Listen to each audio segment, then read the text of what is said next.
ಇನ್ನು ನಮ್ಮ ಸ್ಯಾಂಡಲ್ವುಡ್ನ ನಟ ನಟಿಯರು ಕೂಡ ಹೊಸ ವರ್ಷದ ಶುಭಾಶಯಗಳನ್ನು ತಿಳಿಸಿದ್ದಾರೆ. ಅಂದರೆ ಹೊಸ ಹರ್ಷ, ಹೊಸ ಕನಸನ್ನು ಕಟ್ಟಿಕೊಳ್ಳಿ, ಒಳ್ಳೆಯದಾಗಲಿ ಅಂತ ಹರಿಸಿದ್ದಾರೆ. ರಾಜ್ಯದ ಜನತೆಗೆ ಏನೇನು ವಿಶ್ ಮಾಡಿದ್ದಾರೆ ನೋಡೋಣ ಒಂದ್ಸರಿ. ಸಮಸ್ತ ಕರ್ನಾಟಕ ಜನತೆಗೆ TV5 ಮುಖೇನ ಹೊಸ ವರ್ಷದ ಹಾರ್ದಿಕ ಶುಭಾಶಯಗಳು. ಎಲ್ರಿಗೂ ಒಳ್ಳೆಯದಾಗಲಿ. ರೆಸಲ್ಯೂಷನ್ ಮತ್ತೆ ಫಿಟ್ ಆಗಿರ್ಬೇಕು. ಈ ವರ್ಷ ಹೆಚ್ಚೆಚ್ಚು ಕನ್ನಡ ಸಿನಿಮಾ ಮಾಡಬೇಕು ಆ್ಯಂಡ್ ಎಲ್ಲ ಕನ್ನಡ ಸಿನಿಮಾಗಳು ಚೆನ್ನಾಗಾಗಬೇಕು. ಸೊ ಎಲ್ಲರಿಗೂ ಹೊಸ ವರ್ಷದ ಶುಭಾಶಯಗಳು. ಈ ಹೊಸ ವರ್ಷ ಸೆಲೆಬ್ರೇಷನ್ನ ಚೆನ್ನಾಗಿ ಮಾಡಿ ಆ್ಯಂಡ್ ಜವಾಬ್ದಾರಿಯಿಂದ ಮಾಡಿ ಅಂತ ಹೇಳಕ್ಕೆ ಇಷ್ಟಪಡ್ತೀನಿ. ಫ್ಯಾಮಿಲಿ ಮತ್ತು ಫ್ರೆಂಡ್ಸ್ ಜೊತೆ ಒಳ್ಳೆಯ ಸಮಯ ಕಳೀರಿ. Thank you so much. Hi there, 2025 ಹೋಗಿದೆ ಗೊತ್ತಾಗಿಲ್ಲಲ್ಲ. So new year celebration ready ಆಗ್ತಿದ್ದೀರಾ? ಎಕ್ಸಲೆಂಟ್. ಹೊಸ ವರ್ಷನ ಸಂಭ್ರಮಿಸೋಣ. ಆ ಸಂಭ್ರಮವನ್ನ ಸುರಕ್ಷಿತವಾಗಿ ಆಚರಿಸೋಣ. ಬೆಂಗಳೂರು ನಗರ ಪೊಲೀಸ್ ಅವರು ಮುಖ್ಯವಾಗಿ ಹೆಣ್ಮಕ್ಕಳ ಸುರಕ್ಷತೆಗಾಗಿ ಹಲವು ಕ್ರಮಗಳನ್ನ ಕೈಗೊಂಡಿದ್ದಾರೆ. ಸೇಫ್ಟಿ ಐಲ್ಯಾಂಡ್ಸ್ ಅನ್ನ ಸ್ಥಾಪಿಸಿದ್ದಾರೆ, ನೆರವು ಕೇಂದ್ರಗಳನ್ನ ನಿರ್ಮಿಸಿದ್ದಾರೆ. ನಾವು ಬೆಂಗಳೂರು ಪೊಲೀಸ್ ಜೊತೆ ಕೈ ಜೋಡಿಸೋಣ, ನಮ್ಮ ಹೆಣ್ಮಕ್ಕಳನ್ನ ಗೌರವಿಸೋಣ. So let celebrate responsibly. ಯಾವುದೇ ಗಲಾಟೆ, ನ್ಯೂಸೆನ್ಸ್ ಕಂಡ್ರೆ 112ಗೆ ಕರೆ ಮಾಡಿ. Advance wishes for splendid new year. ನಮಸ್ಕಾರ ಸ್ನೇಹಿತರೆ, ನಾನು ನಿಮ್ಮ ಪ್ರೀತಿಯ ತಾರಾ ಅನುರಾಧ.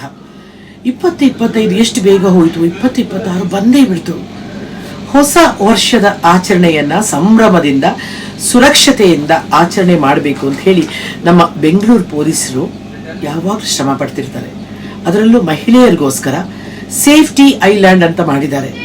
ಅಂದ್ರೆ ನೆರವು ಕೇಂದ್ರಗಳನ್ನ ಮಾಡಿದ್ದಾರೆ. ಎಲ್ಲಿಯಾದರೂ ಈ ಸಂಭ್ರಮ ಆಚರಣೆಯಲ್ಲಿ ಹೆಣ್ಣು ಮಕ್ಕಳಿಗೆ ತೊಂದರೆ ಆದ್ರೆ ಒಂದೇ ಒಂದು ಫೋನ್ ಕಣ್ರಿ, 112 ಕರೆ ಮಾಡಿದ್ರೆ ತಕ್ಷಣ ಪೊಲೀಸರು ಬಂದು ನಿಲ್ತಾರೆ. ನಾವು ಹೊಸ ವರ್ಷವನ್ನ ಬಹಳ ಸುರಕ್ಷಿತವಾಗಿ, ಬಹಳ ಸಂಭ್ರಮದಿಂದ, ಮಹಿಳೆಯರಿಗೆ ಗೌರವ ಕೊಡ್ತಾ ಆಚರಣೆ ಮಾಡೋಣ ಬನ್ನಿ. ಇದು ಬೆಂಗಳೂರು ಪೊಲೀಸರು ಎಲ್ಲರಿಗೂ ಕೂಡ ಒಂದು ದೊಡ್ಡ ಸಲ್ಯೂಟ್ ಮಾಡುವಂತ ಸಮಯ. ಹಾಯ್, ಅದು ನಮಸ್ಕಾರ. ಹೊಸ ವರ್ಷ ಶುಭಾಶಯಗಳು. 2026 ಹ್ಯಾಪಿ ನ್ಯೂ ಇಯರ್ 2026.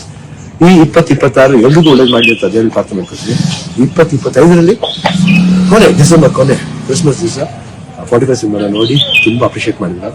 ತುಂಬಾ ಥ್ಯಾಂಕ್ಸ್. ಇದೇ ತರ ಪ್ರೀತಿ ವಿಶ್ವಾಸ ಆಗಲಿ ಕನ್ನಡ ಸಿನಿಮಾ ಮೇಲೆ, ಹಾಗೂ ಎಲ್ಲ ಸಿನಿಮಾಗಳ ಮೇಲೆ ಇರಲಿ ಅಂತ ಕೇಳ್ಕೊತೀನಿ. Once again happy new year, love you all.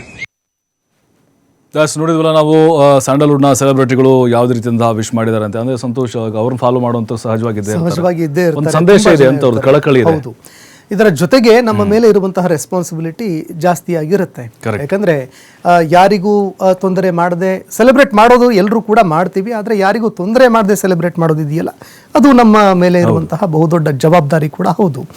ಅದರ ಜೊತೆಗೆ ತುಂಬಾ ಜನ, ಶಿವಣ್ಣ ಆಗಿರಬಹುದು, ಜೊತೆಗೆ ರಮೇಶ್ ಸರ್ ಆಗಿರಬಹುದು, ಎಲ್ರಿಗೂ ಅವರದ್ದೇ ಆದಂತಹ ತುಂಬಾ ದೊಡ್ಡ ಅಭಿಮಾನಿಗಳ ಬಳಗ ಇದೆ. ಅವರು ಒಂದು ಮೆಸೇಜ್ ಕೊಟ್ರು ಅಂತಂದ್ರೆ ಅದನ್ನ ಫಾಲೋ ಮಾಡೋರು ಕೂಡ ತುಂಬಾ ಜನ ಇರ್ತಾರೆ. ಆ ರೀತಿ ಎಲ್ಲರೂ ಕೂಡ ಫಾಲೋ ಮಾಡ್ತಾರೆ ಈ ಬಾರಿ ಅಂತ ನಾವು ಕೂಡ ಅಂದುಕೊಂಡಿದ್ದೀವಿ. ಇನ್ನೇನು ಕೌಂಟ್ ಡೌನ್ ಶುರುವಾಗ್ತಾ ಇದೆ, ನಮ್ಮೆಲ್ಲರ ಜವಾಬ್ದಾರಿಯೂ ಕೂಡ ಇದೆ. ಎಲ್ಲರೂ ಕೂಡ ಪಾರ್ಟಿ ಮೂಡ್ ನಲ್ಲಿ ಇದ್ದಾರೆ. ಯುವ ಜನರಂತರೂ ಎಲ್ಲರೂ ಕುಣಿದು ಕುಪ್ಪಳಿಸಬೇಕು. ಜೊತೆಗೆ ಫ್ಯಾಮಿಲಿಗಳು ಕೂಡ, ನಾವು ಕಳೆದ ಬಾರಿ ನಾವು ನೋಡ್ತಾ ಇದ್ವಿ, ಫ್ಯಾಮಿಲಿಗಳು ಅನೇಕ ಕಡೆಗಳಲ್ಲಿ ಸ್ಟೇಜ್ ಪ್ರೋಗ್ರಾಮ್ಗಳನ್ನು ಮಾಡಿದ್ರು. ಪುಟಾಣಿ ಮಕ್ಕಳಿಂದ ಹಿಡ್ಕೊಂಡು ಎಲ್ಲರೂ ಕೂಡ ಕುಣಿದು ಕುಪ್ಪಳಿಸಿ ಎಲ್ಲರೂ ಸೆಲೆಬ್ರೇಟ್ ಮಾಡ್ತಾ ಇದ್ರು. ಹೀಗಾಗಿ ಈ ಬಾರಿಯೂ ಕೂಡ ಆ ರೀತಿ ಕಂಡು ಬರುತ್ತೆ. ಆದರೆ ಜವಾಬ್ದಾರಿಯುತವಾಗಿ ಎಲ್ಲರೂ ನಾವು ಆಚರಣೆ ಮಾಡಬೇಕಾಗತ್ತೆ. ಇದರ ಜೊತೆಗೆ ನಾವು ಪೊಲೀಸರಿಗೆ ಎಲ್ಲರೂ ಕೂಡ ಹ್ಯಾಟ್ಸ್ ಆಫ್ ಹೇಳಲೇಬೇಕು. ಡೆಫಿನೆಟ್ಲಿ ಈ ಸಂದರ್ಭದಲ್ಲಿ ಅವರ ಪರಿಸ್ಥಿತಿ ತೀರ್ದು ಆ ರೀತಿಯಾಗಿರುತ್ತೆ. ಅದರಲ್ಲೂ ಕಳೆದ ಬಾರಿ ನಾವು ನಿರಂತರವಾಗಿ ನೋಡ್ತಾ ಬಂದಾಗ ಅನೇಕ ಅಹಿತಕರ ಘಟನೆಗಳು ನಡೆದಿದ್ದಾವೆ. ಕಾಲ್ ತುಳಿದಂತಹ ಬಹುದೊಡ್ಡ ಘಟನೆ ನಡೆದು ಹೋಯಿತು. ಇಡೀ ರಾಜ್ಯ ಸರ್ಕಾರ, ಇಡೀ ಪೊಲೀಸ್ ಇಲಾಖೆ ಪ್ರಶ್ನಾರ್ಥಕವಾಗಿತ್ತು. ಹೀಗಾಗಿ ಅವರ ಮೇಲೆ ಈಗ ತುಂಬಾ ದೊಡ್ಡ ಜವಾಬ್ದಾರಿ ಇದೆ. ಹೆಣ್ಮಕ್ಳ ಸೇಫ್ಟಿ ಬಹಳ ಮುಖ್ಯ. ಹೌದು, ಇಲ್ಲಿ ಅದನ್ನು ಕೂಡ ನಾವು ನೋಡ್ಬೇಕಾಗುತ್ತೆ. ತುಂಬಾ ಇಂಪಾರ್ಟೆಂಟ್ ಆಗಿರುತ್ತೆ. ಜೊತೆಗೆ 112 ಅನ್ನುವಂತಹ ನಂಬರ್ ಅನ್ನ ಅವರು ಒಂದು ಹೆಲ್ಪ್ ಲೈನ್ ನಂಬರ್ ಅನ್ನ ಮಾಡಿಬಿಟ್ಟು ಪ್ರತಿಯೊಂದು ಕಡೆಗಳಲ್ಲೂ ಕೂಡ ಒಂದೊಂದು ಸೇಫ್ಟಿ ಬೂತ್ಗಳನ್ನ ಮಾಡಿ, ಒಂದು ವೇಳೆ ಏನಾದರೂ ಅಲ್ಲೇ ಯಾರಾದರೂ ಸಮಸ್ಯೆ ಉಂಟು ಮಾಡ್ತಾ ಇದ್ರೆ ಸ್ಥಳದಲ್ಲೇ ಹೋಗಿ ಅವ್ರ ಬಗ್ಗೆ ಕಂಪ್ಲೇಂಟ್ ಮಾಡಬಹುದು. ತಮ್ಮ ರಕ್ಷಣೆಯನ್ನ ಎಲ್ಲರೂ ಕೂಡ ಖಚಿತಪಡಿಸ್ಕೊಳ್ಬಹುದು. ಇನ್ನು ಕೆಲವೊಂದಿಷ್ಟು ಪಬ್ಗಳಲ್ಲಿ ನೋಡ್ತಾ ಇದ್ವಿ ನಾವು, ರೆಸ್ಟೋರೆಂಟ್ಗಳಲ್ಲಿ ನೋಡ್ತಾ ಇದ್ದೀವಿ, ತರೇವಾರಿ ಖಾದ್ಯಗಳು ಈ ಟೈಮ್ನಲ್ಲೂ ಕೂಡ. ಹೌದು ಅಲ್ವಾ, ಸಿಕ್ಕಾಪಟ್ಟೆ ಅವ್ರಿಗೂ ಕ್ಯೂರಿಯಾಸಿಟಿ ಇರುತ್ತೆ. ಕೆಲವರು ಹೊಸದಾಗಿ ಹೋಗ್ತಾ ಇರ್ತಾರೆ, ಕೆಲವರು ಸಹಜವಾಗಿ ಅವ್ರಿಗೆ ರೂಢಿ ಇದ್ದೇ ಇರುತ್ತೆ. ಬಹುದೊಡ್ಡ ಮೆನುನೇ ರೆಡಿ ಆಗಿದೆ ಈಗಾಗಲೇ. ನಾವು ನೋಡಿದಾಗ ಮುಂಚಿನಿಂದಲೂ ಹೇಳ್ಕೊಂಡ್ ಬರ್ತಾರೆ ಯಾವ್ಯಾವ ಭಾಗದ್ದು, ಯಾವ್ಯಾವ ದೇಶಗಳ ಫುಡ್ಡು, ಯಾವ್ಯಾವ ಭಾಗಗಳ, ನಮ್ಮ ರಾಜ್ಯದಲ್ಲಿ ಯಾವ್ಯಾವ ರಾಜ್ಯಗಳ ಫುಡ್ಡು, ಇದೆಲ್ಲವನ್ನು ಕೂಡ ಮುಂಚೆನೆ ಮೆನು ಹೇಳಿಬಿಟ್ಟು ಜನರನ್ನ ಆಕರ್ಷಣೆ ಮಾಡುವಂತಹ ಒಂದು ಪ್ರಕ್ರಿಯೆ ಕೂಡ ನಡೆಯುತ್ತೆ. ಅದನ್ನು ಕೂಡ ನಾವು ನೋಡ್ತಾ ಇದೀವಿ ದೃಶ್ಯಾವಳಿಯಲ್ಲಿ. ಈಗ ತರಹೇವಾರಿ ಫುಡ್ಗಳು ಈಗಾಗಲೇ ರೆಡಿ ಆಗಿದ್ದಾವೆ. ಜೊತೆಗೆ ಮದ್ಯಪ್ರಿಯರಿಗೂ ಕೂಡ ತರಹೇವಾರಿಯಾಗಿರುವಂತಹ ಮದ್ಯಗಳು ರೆಡಿಯಾಗಿದ್ದಾವೆ. ಇದರ ನಡುವೆ ಕುಣಿದು ಕುಪ್ಪಳಿಸಿ ಹೊಸ ವರ್ಷವನ್ನ ಸ್ವಾಗತ ಮಾಡ್ಕೊಳ್ಳೋದಕ್ಕೆ ಎಲ್ಲರೂ ಈಗ ಆ ಮೂಡಿಗೆ ಬರ್ತಾ ಇದ್ದಾರೆ ಈಗ. ನಿಜ.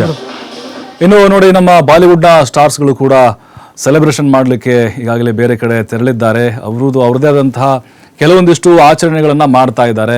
ಕೆಲವೊಬ್ಬರು ಸಂದೇಶಗಳನ್ನು ಅವರ ಅಭಿಮಾನಿಗಳು ಕೊಡ್ತಾ ಇದ್ದಾರೆ. ಕೆಲವೊಬ್ಬರು ಇಲ್ಲೇ ಇದ್ಕೊಂಡು ಸೆಲೆಬ್ರೇಟ್ ಮಾಡಿದರೆ ಕುಟುಂಬ ಸಮೇತರಾಗಿ, ಕೆಲವೊಬ್ಬರು ವಿದೇಶಗಳಿಗೆ ಹೋಗಿ ಆ ಒಂದು ಎಂಜಾಯ್ ಮಾಡಲಿಕ್ಕೆ ಹೋಗಿದ್ದಾರೆ. ಅವ್ರದ್ದೇ ಆದಂತಹ ಕೆಲವೊಂದಿಷ್ಟು ಕನಸುಗಳಿದ್ದೇ ಇರುತ್ತೆ. ಹಾಗಾಗಿನೇ ಬಹುತೇಕವಾಗಿ ಬಾಲಿವುಡ್ನ ಸೆಲೆಬ್ರಿಟಿಗಳು ಈಗ ವಿದೇಶಗಳಿಗೆ ತೆರಳಿ ಅಲ್ಲಿ ಹೊಸ ವರ್ಷವನ್ನು ವೆಲ್ಕಮ್ ಮಾಡಲಿಕ್ಕೆ ಎಲ್ಲ ತಯಾರಿಯನ್ನು ಮಾಡಿಕೊಳ್ತಾ ಇದ್ದಾರೆ. ಅಲ್ಲೂ ಕೂಡ ಅವ್ರಿಗೆ ಸಿಕ್ಕಾಪಟ್ಟೆ ಅಭಿಮಾನಿಗಳು ಸಹಜವಾಗಿ ಈಗ ವಿದೇಶಕ್ಕೆ ಹೋದಂಥ ಸಂದರ್ಭದಲ್ಲಿ ಅಲ್ಲೂ ಅಭಿಮಾನಿಗಳು ಒಂದು ಸೆಲ್ಫಿಯನ್ನು ಕ್ಲಿಕ್ಕಿಸಿಕೊಳ್ಳೋಕೆ ಮುಂದಾಗುತ್ತಾರೆ.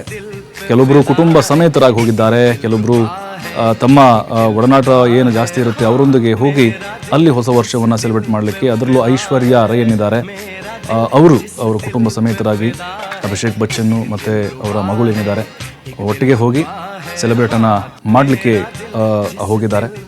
ಬಹಳಷ್ಟು ಜನ ಬಹುತೇಕವಾಗಿ ಬಾಲಿವುಡ್ನ ನಟ ನಟಿಯರು ಹೊಸ ಹುರುಪಿನೊಂದಿಗೆ ಹೋಗಿದ್ದಾರೆ. ಅದರ ಜೊತೆಗೆ ಆಲಿಯಾ ಭಟ್ ಆಗಿರ್ಬೋದು, ತಮನ್ನಾ ಆಗಿರ್ಬೋದು, ಇನ್ನೂ ಅನೇಕ ಸೆಲೆಬ್ರಿಟಿಗಳು ಕುಟುಂಬ ಸಮೇತವಾಗಿ ವಿದೇಶಕ್ಕೆ ಹಾರಿದ್ದಾರೆ. ಅಲ್ಲಿ ತಮ್ಮ ಹೊಸ ವರ್ಷವನ್ನು ಆಚರಣೆ ಮಾಡ್ತಾ ಇದ್ದಾರೆ. ಕೆಲವೊಂದಿಷ್ಟು ದೇಶಗಳಲ್ಲಿ ಆಲ್ರೆಡಿ ಹೊಸ ವರ್ಷ ಶುರುವಾಗ್ಬಿಟ್ಟಿದೆ ಅವರಿಗೆ. ಯಾಕಂದರೆ ನಮ್ಮದು ಅವ್ರದ್ದು ಟೈಮಿಂಗ್ ಸ್ವಲ್ಪ ವ್ಯತ್ಯಾಸ ಇರೋದ್ರಿಂದಾಗಿ ಆಲ್ರೆಡಿ ಆಚರಣೆಯನ್ನು ಮಾಡಿಬಿಟ್ಟಿರ್ತಾರೆ. ಪ್ರಮುಖವಾಗಿ ನಾವು ಸೆಲೆಬ್ರಿಟಿಗಳ ವಿಚಾರದಲ್ಲಿ ನೋಡಿದಾಗ ಪ್ರೈವಸಿ ತುಂಬಾ ಇಂಪಾರ್ಟೆಂಟ್ ಆಗುತ್ತೆ. ಈಗ ನೋಡ್ತಾ ಇದೀವಿ, ಒಬ್ಬರೇ ಸ್ವಚ್ಛಂದವಾಗಿ ತಿರುಗಾಡ್ತಾ ಇದ್ದಾರೆ. ಅದೇ ಇಲ್ಲಾಗ್ಬಿಟ್ಟಿದ್ರೆ ಅಭಿಮಾನಿಗಳ ನಡುವೆ ಆ ಒಂದು ಪ್ರೈವಸಿ ಲೈಫ್ ಏನಿದೆ ತುಂಬ ಡಿಸ್ಟರ್ಬೆನ್ಸ್ ಆಗಿಬಿಡುತ್ತೆ. ಅದಕ್ಕೆ ಫಾರಿನ್ಗಳಲ್ಲಿ ತುಂಬ ಕಡಿಮೆ ಜನ ಇರುವಂತಹ ಜಾಗಗಳಿಗೆ ಹೋಗಿ ಸಹಜವಾಗಿ ಏಕಾಂತದಲ್ಲಿ ಆಚರಣೆ ಮಾಡೋದಕ್ಕೆ, ತಮ್ಮ ಫ್ಯಾಮಿಲಿಗಳ ಜೊತೆಗೆ ಆಚರಣೆ ಮಾಡೋದಕ್ಕೆ ಎಲ್ಲರೂ ಫಾರಿನ್ ಹೋಗಿದ್ದಾರೆ.